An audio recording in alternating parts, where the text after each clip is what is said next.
You're listening to a 3CR podcast created in the studios of independent community radio station 3CR in Melbourne, Australia. For more information, go to allthews.3cr.org.au.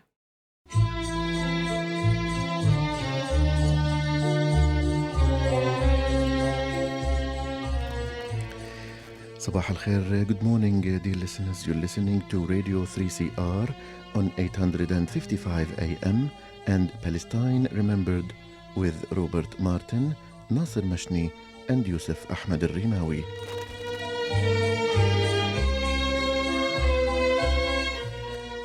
Palestine Remembered is Australia's only English language radio program that is totally dedicated to Palestine. We'd like to welcome those listening on 855 and those that will join us on podcast at 3cr.org.au.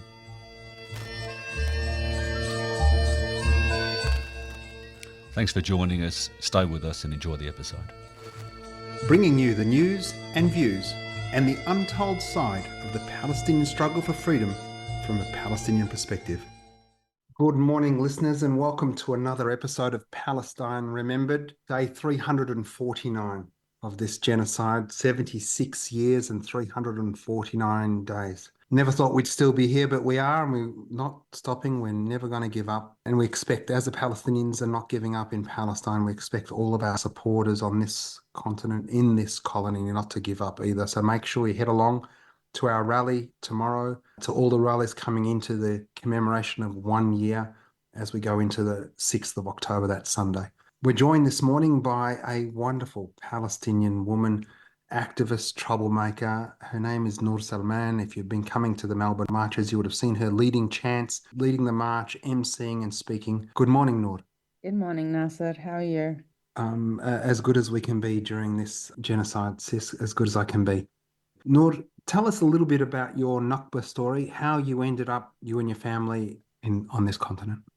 Just want to start off with acknowledging the Wurundjeri and Bunurong people of the Kulin Nation as the traditional owners of the land, and I want to pay my respect to their elders past and present, recognizing that sovereignty to this land was never ceded.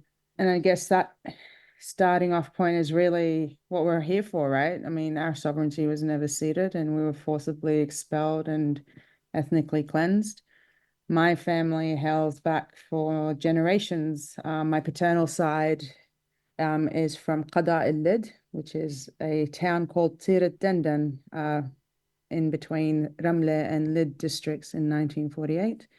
And my mother's side, my maternal side, is from Qada Jenin in a town still occupied by the Israeli occupation forces called Silt al-Daher. So yeah, being forcibly expelled and ethnically cleansed from our villages in 1948 and in 1967, my grandparents ended up in the refugee camps in Jordan and subsequently were part of the migration patterns to Kuwait for the labor in that movement.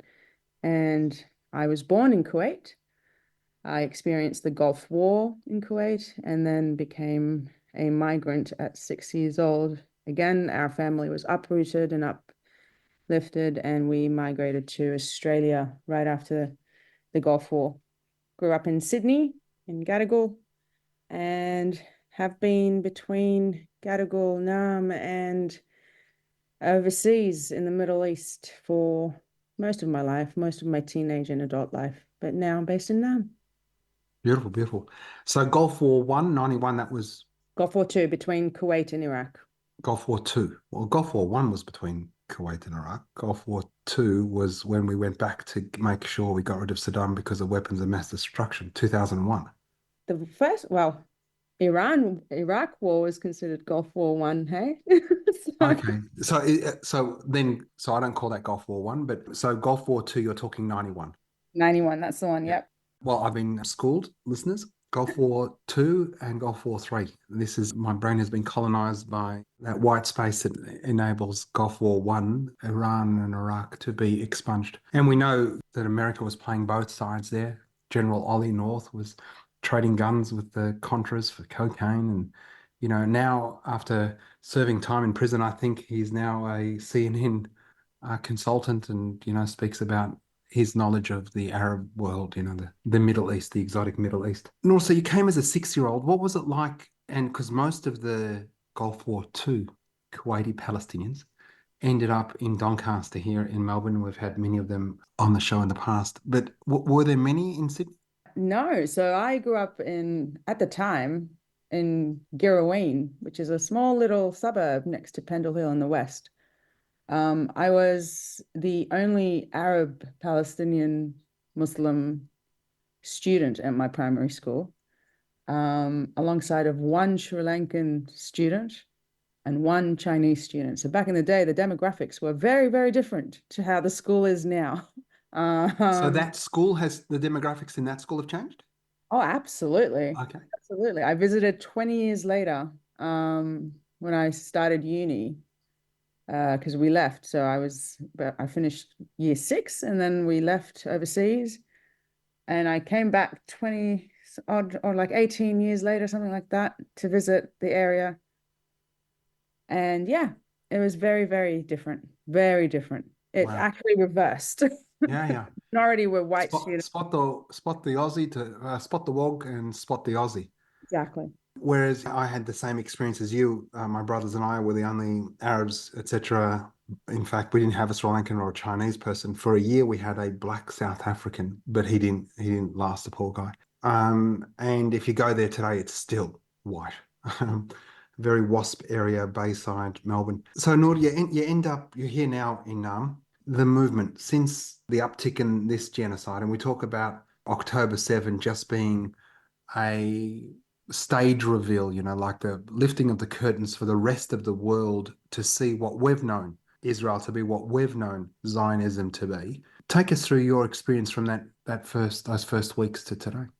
So when October 7 happened, there was a shock awe moment, but also at the same time, there was a very intrinsic, like a gut feeling that this was very different. This was a very different moment. And this is a shift in the narrative. Like intrinsically as a Palestinian, I just felt, no, this is not the same. And I still think that. I mean, even if it's 11 months, almost a year on, the patterns and the language and the conversations that people are having in the wider community, not just within the Palestinian community, has changed fundamentally. And that, to me, I haven't seen in my lifetime since. What's also interesting is the narrative and the positioning on the resistance movement, right? And how people are talking about resistance. People used to shy away from resistance, but now people understand that that is a fundamental right for an occupied person and an occupied people to take up resistance as a form of fighting against any occupying power. And that is, or has been, really honestly, the most intrinsic and interesting conversation to have with a lot of people. So do you mean like from the perspective of activists speaking as to the legitimacy of, whereas previously they'd shied away? Yeah, absolutely. Absolutely. It's a more of a narrative now that's been opened up and talked to about and discussed. And, people are more open and wanting to understand the history of the Palestinian resistance movement, the history of the union movement in Palestine. That also has been something that's come up, especially when we're looking at, working alongside of unions, because fundamentally union business is Palestinian business, right? And it is Palestine business. And so when we are asking our unions to, stand up and put your tools down and show up for Palestine, that means something, because there is that interconnectedness between resistance workers and society as a whole. Yeah, a lot of people don't realise just how structured Palestinian civil society is and was pre-Nakba 67, pre-Nakba 48. And in fact, the boycott, divestment and sanctions movement is a civil society-led movement, fundamentally a populist movement that is informed by international solidarity, that demands and expects international solidarity from people, from workers and from unions. So that's why that's so important, that intersectionality. What have you learned about the wider community? Let's leave the Palestinians aside for a second, quote unquote, lay Australia, Kevin and Mary. It's interesting to see how the younger generation of the wider community is standing up more. That has been the most impressive and also inspiring, to see all these students come up and open their eyes and question what they've been fed throughout the most of their lives, right? The narrative, the Zionist narrative.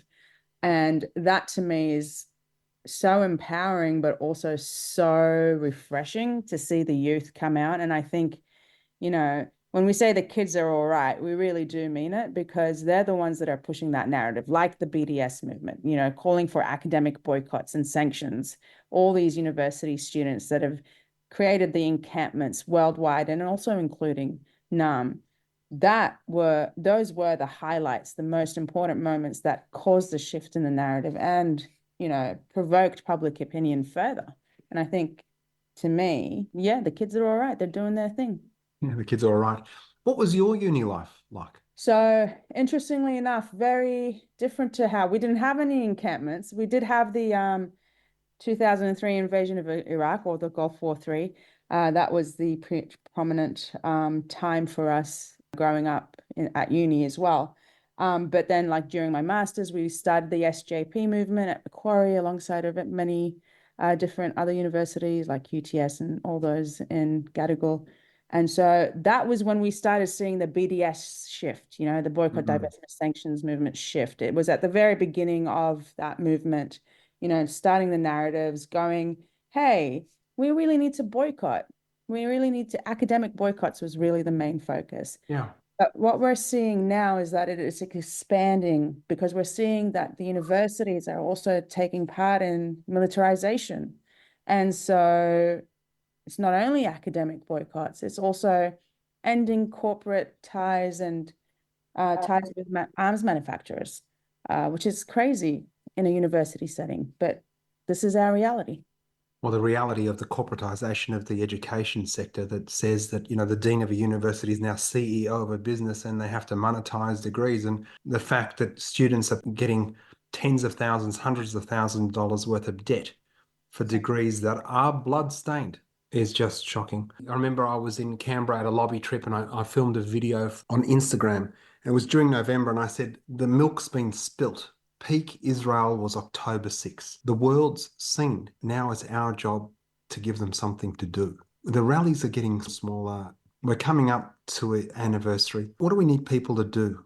We need them to show up, keep coming. I mean, it's okay to take a break every once in a while. We are witnessing a genocide. That in itself takes a huge mental and emotional toll. And sometimes it's, necessary to step back, but keep showing up. If every single person brought 2 people along, we'd have thousands and thousands of people. Spread the word, talk to people, have conversations over the dinner. If you've still got mates that haven't showed up once, now is the time to do that. Show up to this, because there's no hiding. There's absolutely no hiding. You cannot deny that there's a genocide taking place, and you cannot pretend that you didn't know.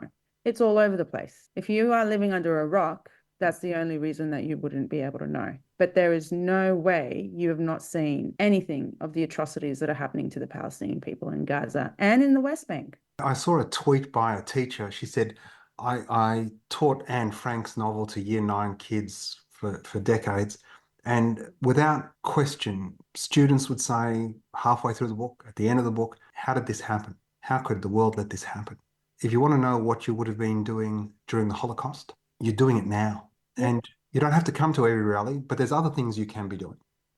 They can be speaking to your friends, wearing a keffiyeh, wearing a pin, writing to your MP, calling your MP, visiting your MP, your senator, writing a letter to the newspaper.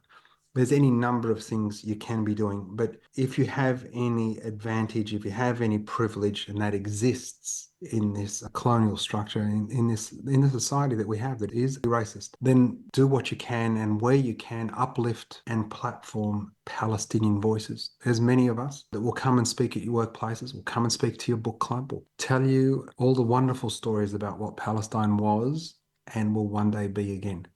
Absolutely. I just want to add to your point about writing to your MPs or even visiting them. I think it's really crucial now that we've got the elections coming up. So necessary. If 1 or 2 people visit their MP and demand to speak to them, I think that will cause a conversation, because enough is enough, right? You're either with genocide or you're not. And that's the bottom line here. And so our MPs need to show up.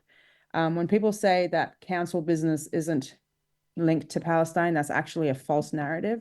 everything is linked to Palestine, and looking at the corporatization of that world and how everything is linked, our councillors have these ties. And so there is a clear message here from voters that you need to listen to us. And so highly recommend, show up to your voting polls, switch the narrative, address our Labor and Liberal MPs and talk to them and go, hey, something's got to give.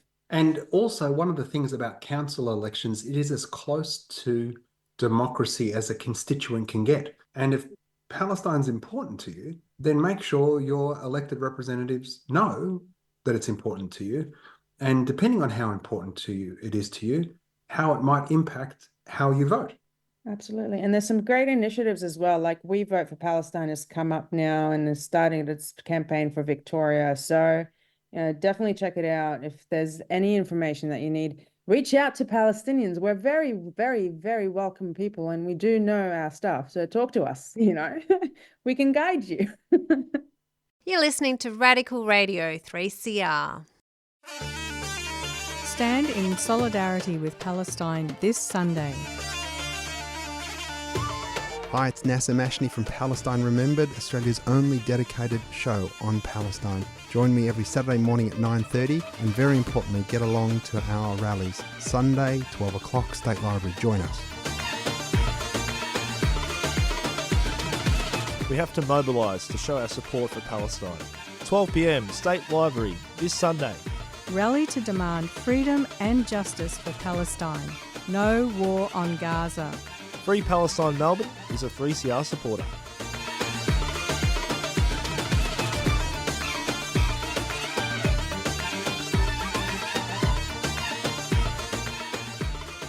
Stay locked to 3CR. So talk a little bit more about the We Vote for Palestine campaign. It's an initiative run by pro-Palestine allies that are coming together to encourage people to, look out and understand why voting matters and why voting for Palestine or voting for councillors or members that are aligned with no genocide and Palestine. But basically, it's an alliance of Palestine activists, advocates, and solidarity groups that are working together to demand transparency from current and potential councillors on where they stand with relation to human rights and justice, and specifically for Palestine as a whole. So yeah, really, really fascinating group of people working together for it. We're joined by Palestinian activist, raconteur, troublemaker, Nour Salman, who's one of our wonderful organisers for our weekly rallies and speakers and MCs.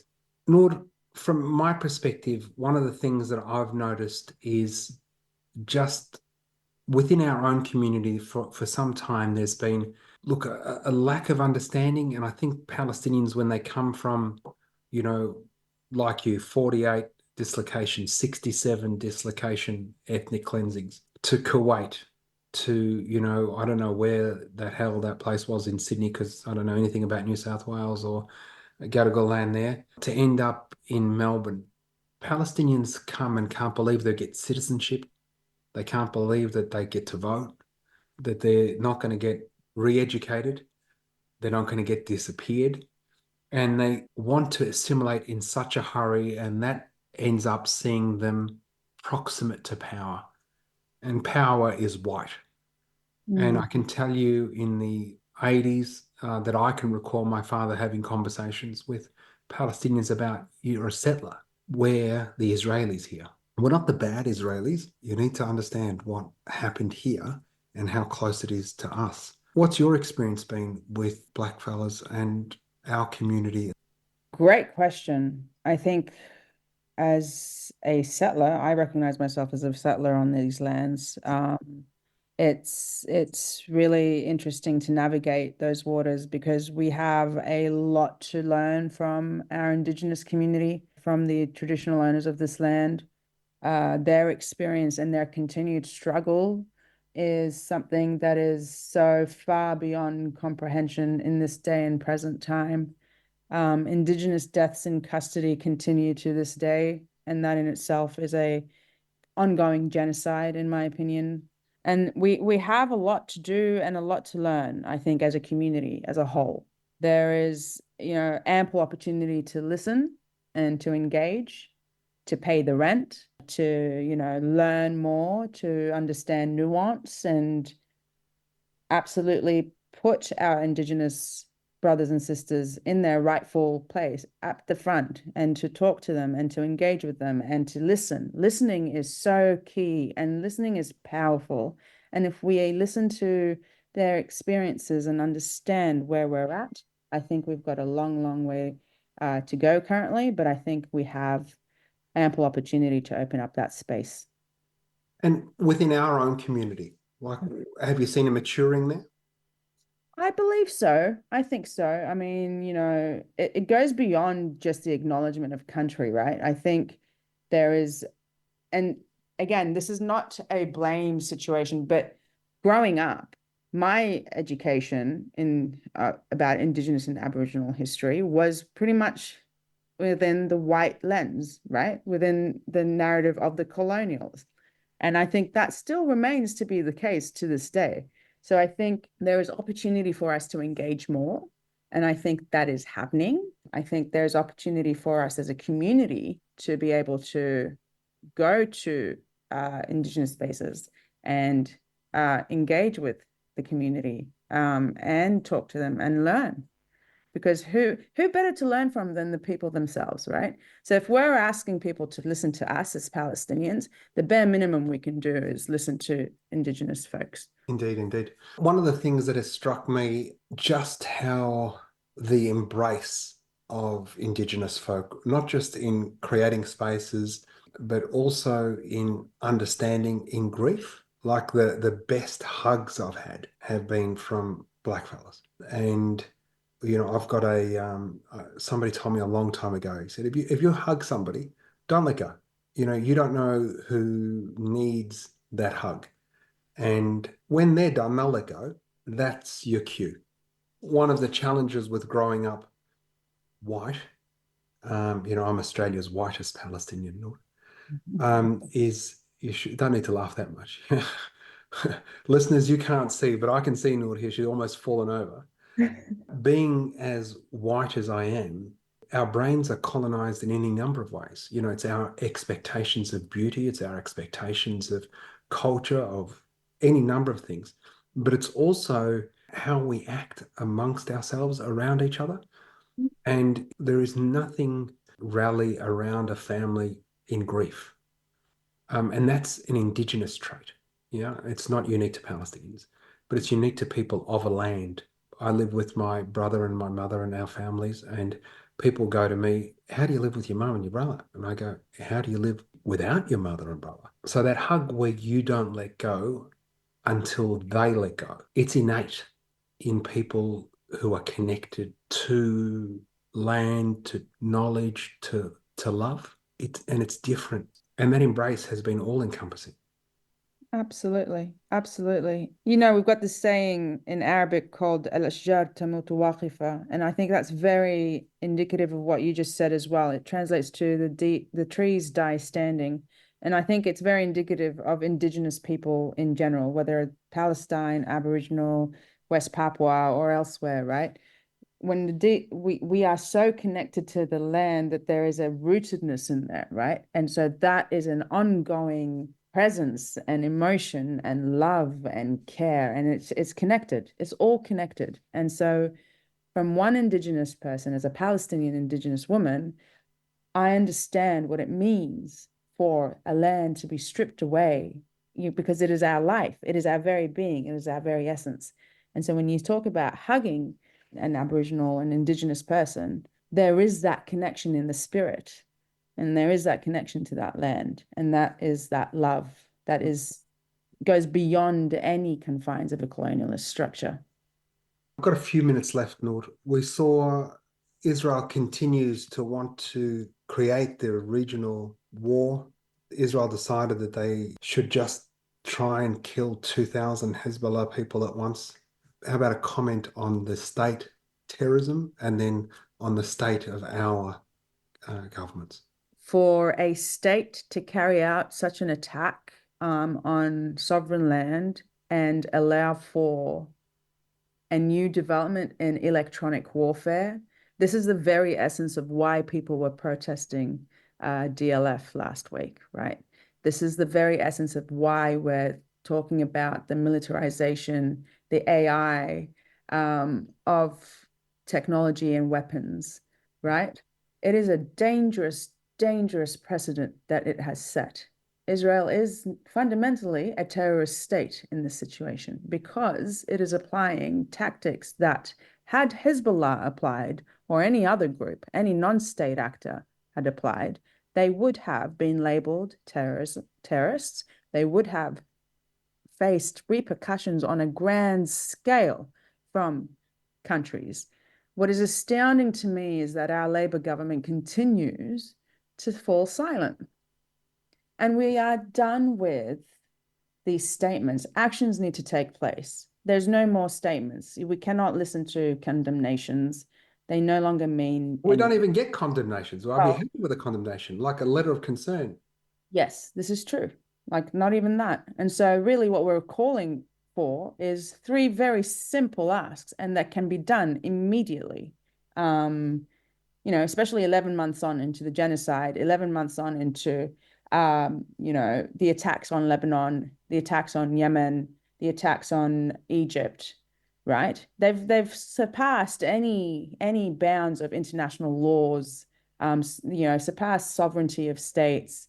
But so what we really want to call on the Australian government to do is really expel the Israeli ambassador, sanction Israel, and place arms and trade embargoes on anything related to and ties with Israel.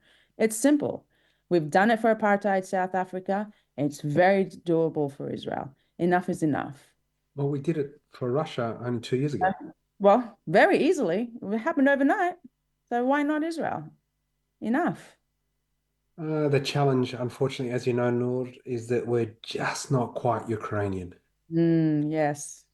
Maybe I should become blonde and wear blue lenses. I don't know. Had blue eyes and blonde hair. They would treat us differently. I mean, we cannot move away from the hypocrisy that Gaza 23 has exposed of the West that believes in a rules-based order and international law and democracy. Because we saw it applied rightly. When Russia invaded Ukraine, the world went, right, we're going to rename Chicken Kiev to Chicken Kiev and everything else. The Russian tennis players couldn't compete under the Russian flag. Sanctions, we sent Zelensky money and trucks and bombs the whole world over. Israel went into Palestine. Israel was in Palestine. Nada. Israel has a right to defend itself. I support Israel's right to exist. Hamas is a terrorist organization. Shame. Yeah, that's a fundamental error that the world sees, is that Israel has a right to defend itself. Israel does not have the right to defend itself. It is the Palestinians that have a right to defend themselves. And that is what needs to be learned and for... Absolutely. International law is very clear. Israel has a responsibility to protect the people it occupies. Palestinians have a right to resist occupation. And a great way to finish the show, Nour. Thanks so much for coming on. Thank you for having me. Now, listeners, make sure you turn up tomorrow at the rally and every Sunday. Get your friends along. As Nour said, grab 2 friends who haven't been. And if they have been, tell them to grab 2 each. Get along every Sunday, 12 o'clock at the State Library until Palestine is liberated. Share the podcast, tell your friends, and remember, there's never been a better time for a free Palestine. You've been listening to a 3CR podcast. If you found it valuable, please consider donating or subscribing to support independent community radio. To find out more, go to 3cr.org.au.